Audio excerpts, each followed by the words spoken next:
What's up, creeps? Exorcist here, and thanks for being on the Scurred channel. This time around, we are talking about the film The Accursed. Apparently, there was a really bad film in 2021 of the same name. This one is also not a very good movie. But we have the whole brand new Scurred scale that we're going to use our metrics on for this one. And I'm surprised and not surprised by the final turnout of this whole movie. Before we jump into that, though, let's take some time to go over this movie and a little bit about what it's about. So Ellie, who is the main character, has had some mama drama and yada yada yada. Basically, her mom passed away, but in the meantime, like a week earlier, she asked her friend, who's played by the lovely Mina Suvari, always plays a great crazy person, if she could look over this elderly woman until she can find placement at like a nursing home or somewhere else. So, reluctantly, she agrees. Ellie says, yeah, we'll go take care of her. I feel bad because I wasn't there for my mom when I should have been, blah, blah, blah. And her friend drives her out into the woods, this remote cabin, okay? Because, of course, why wouldn't you have this creepy cabin and this scary old place be where you're going to take care of an old woman? Old people scare me. As you saw in the title screen, anytime a movie has an old person where they're like, I don't know, possessed, or grandma's trying to put you in the oven, just old people in general, super scary. And I'm not talking like 65 to 70 old, like 90-year-old people freak me out. Nothing personal. If you're watching this and you're 90, you're awesome, just for the record. But anyway, things start to go really weird. She's having really bad hallucinations, bad visions, and really, the old woman is not the old woman.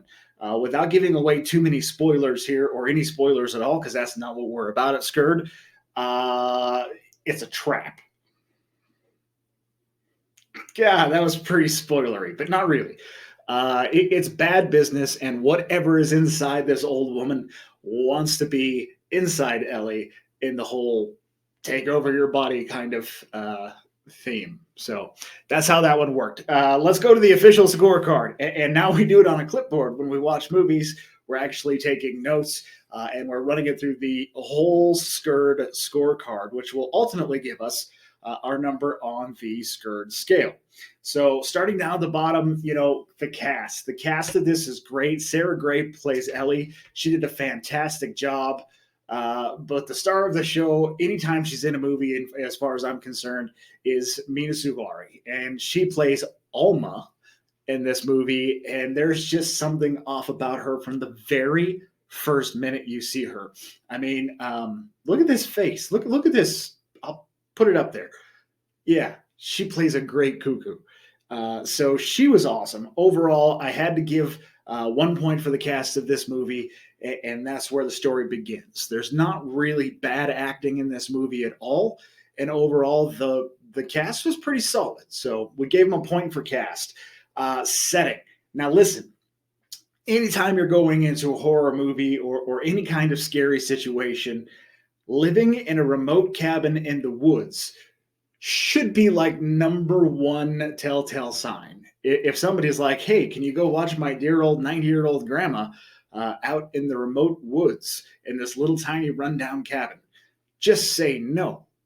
No, I don't want to do it. Not going to do it. But the setting's great. They start off in kind of this creepy old house, and, the friend takes her out of that house to go to the other creepy old house.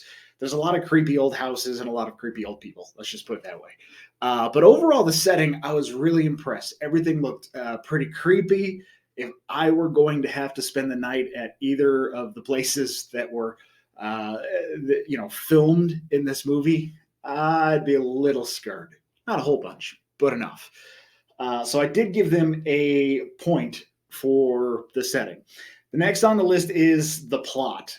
Now, the overall plot of this movie, it gets there, but it takes a really long time to get there. And that's okay. I mean, you can have things kind of, flow into this big whoa, which is good for continuity, which comes to a point that they get, actually, is continuity. It does flow well. It does eventually get you there, but the overall plot is just kind of weird. Why all of a sudden did this lady pick you? There was some kind of connection, and then they jump backwards in time, and you start to see that, it was a thing from the beginning, like she was a chosen one or something. And I don't know, for plot wise, I can't say it was entirely there for me. So no point on plot. On special effects, the whole things coming out of the mouth and whatnot. I was pretty impressed. One thing that I hate more than anything in horror movies, and you guys know it, if you've watched any of our other videos, soon as something paranormal becomes this monster-looking thing, basically whatever's in the corner, whatever's in the dark, whenever it comes out of the dark and it just looks ridiculous, it ruins the movie for me entirely. This one wasn't all that different in that respect. Still gave them a point, though, because they didn't go overboard. And when they had things coming out of mouths and blah, blah, blah, the special effects were actually pretty good. They put some money into this film, and you can tell. So continuity, we went over. We did give them a point for that.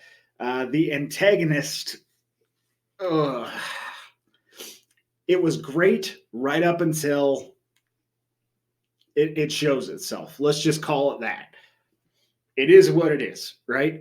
There's a ton of movies that I can think about that have just been great movies, and then all of a sudden this thing shows up and you're like, oh, this is no different.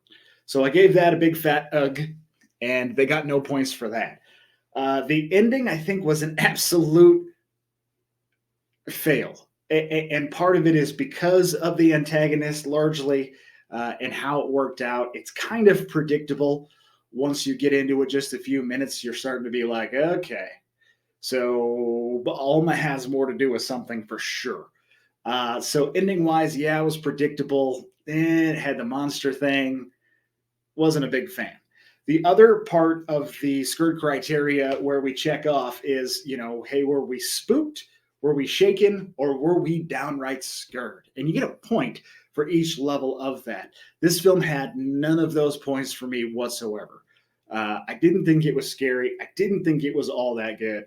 And overall, on the Scurred scale, wait for it, here comes the new scale, I give this one a big fat 4.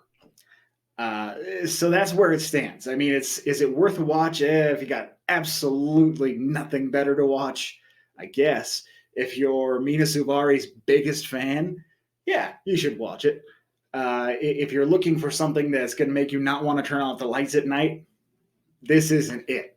It just doesn't have that element to it. It really doesn't. So as we go through and we look at it and we review the Scurred scale and where this stands, again, it's a 4, which means, maybe it had a good jump scare and my hiccups gone. That's about it. So overall, it's a 4, not necessarily worth the time or the watch. In my opinion, of course, your opinion counts. You can drop a comment down below if you did watch it. If you watched this before watching it, hopefully I didn't spoil anything. And if I did, well, you're going to be pissed off by the end of it anyway. So it doesn't make much of a difference. Please like, subscribe, do everything you can for the Scurred channel as we start to grow and try to grow. We're almost at 5,000 subscribers at this point. And I certainly appreciate all of the help and the support. So there you have it. The Accursed 2022 edition gets a big fat 4 on the Scurred scale. And as I always say, I'm Exorcist. And until next time, sleep.